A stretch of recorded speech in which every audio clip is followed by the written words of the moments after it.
कौशाम्बी में इंसानियत शर्मसार 70,000 में बेची गई मासूम, पुलिस ने किया गिरोह का भंडाफोड़।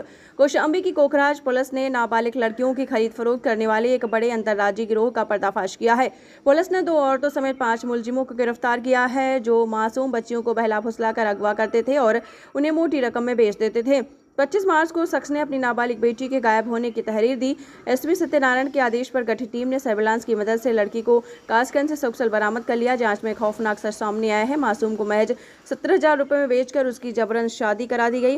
विरोध करने पर उसके साथ मारपीट, दुष्कर्म जैसा घिनौना सलूक किया गया। गिरफ्तार किए गए मुलजिम सुमित, अनुराधा, शाहरुख और अन्य एटा मैनपुरी के रहने वाले हैं। पुलिस ने इनके पास से मोबाइल और नकदी बरामद कर इन्हें जेल भेज दिया है। दिनांक 25 मार्च 2026 को थाना कोखराज पर एक नाबालिग पीड़िता के अपहरण की सूचना प्राप्त हुई थी, जिसके आधार पर परिजनों द्वारा दी गई तहरीर के आधार पर सुसंगत धाराओं में मुकदमा पंजीकृत करते हुए पुलिस टीम का गठन किया गया था, जिसका उद्देश्य था पीड़िता की बरामदगी करना और जो भी अभियुक्त उनकी गिरफ्तारी करना। इसमें लगभग 1 माह के बाद जो है पीड़िता की बरामदगी सुनिश्चित की जा सकी।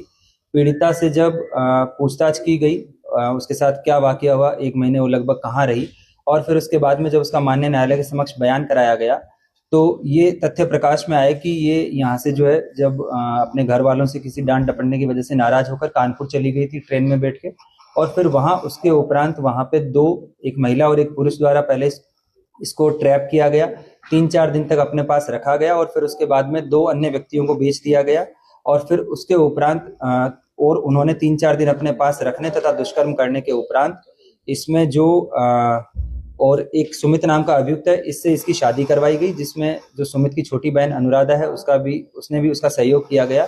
इसमें जो पहले जो 2 अभियुक्त जो थे जिन्होंने इसको रेलवे स्टेशन से ट्रेस किया था, उनके नाम अंशु जाटव और मंजू है। अंशु जाटव और मंजू ने इसको 3-4 दिन अपने पास रखने के उपरांत एक शाहरुख नाम के लड़के अभियुक्त और एक अन्य अभियुक्त जो अभी वांछित है, इनको बेच दिया गया और फिर इन्होंने इसके बाद जो पीड़िता है इसकी शादी सुमित नामक व्यक्ति से करा दी गई। इसके बाद में जैसे ही पुलिस को सूचना प्राप्त हुई इसके संबंध में, पुलिस द्वारा तत्काल पीड़िता की बरामदगी सुनिश्चित की गई, परिजनों को हैंडओवर किया गया। इसके पश्चात जो है वो इसमें अभियुक्त गणों की गिरफ्तारी के लिए सीओ सिराथू के नेतृत्व में टीम का गठन किया गया था। जो 6 अभियुक्तों के नाम जिनके प्रकाश में आए थे उनमें से 5 की गिरफ्तारी की गई है। इसमें सुमित कुमार, जिससे इसकी शादी हुई थी, अनुराधा जिसने शादी में सहयोग किया था, मंजू और फूलमती, शाहरुख हुसैन और अंशु जाटव, ये अलग अलग जनपदों के रहने वाले हैं। इसमें कासगंज, हाथरस और एटा मैनपुरी, ये सभी एक गिरोह बनाकर इस तरह के जो भी बच्चे रहते हैं जो रेलवे स्टेशन या कहीं गुमसुम अवस्था में ये पाए जाते हैं, इनको ये ट्रैप करते हैं और फिर इसके बाद में या तो शादी कराते हैं और साथ ही साथ यौन शोषण भी इनका करते हैं।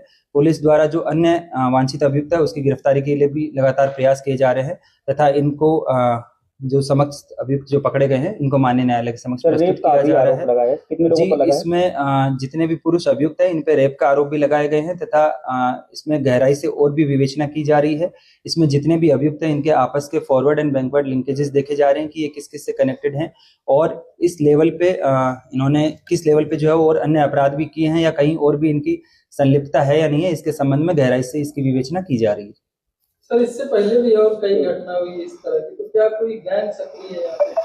देखिए, मैंने बताया कि इस मुकदमे में इनका नाम प्रकाश में आया है, पुलिस द्वारा इसमें कार्रवाई करते हुए गिरफ्तारी की गई है। बाकी अन्य जो भी इस प्रकार के मामले होंगे या इन्होंने भी अगर कहीं और अन्य जगह घटना की होगी, इसके संबंध में इनके जो अन्य जो भी हमारे पास एविडेंसेज है उनके आधार पर पुलिस इसमें गहराई में जाएगी और अगर इसमें कोई और अन्य अभियुक्त भी शामिल होंगे उनका भी नाम विवेचना में प्रकाश के दौरान लाया जाएगा और उनके विरुद्ध भी कार्रवाई की जाएगी। सर, किस तरह से घटना खुलासा किया गया? इसमें डिजिटल सर्विलांस और बाकी अन्य जो मैनुअल इंटेलिजेंस होती है उसके आधार पर घटना का खुलासा किया गया है।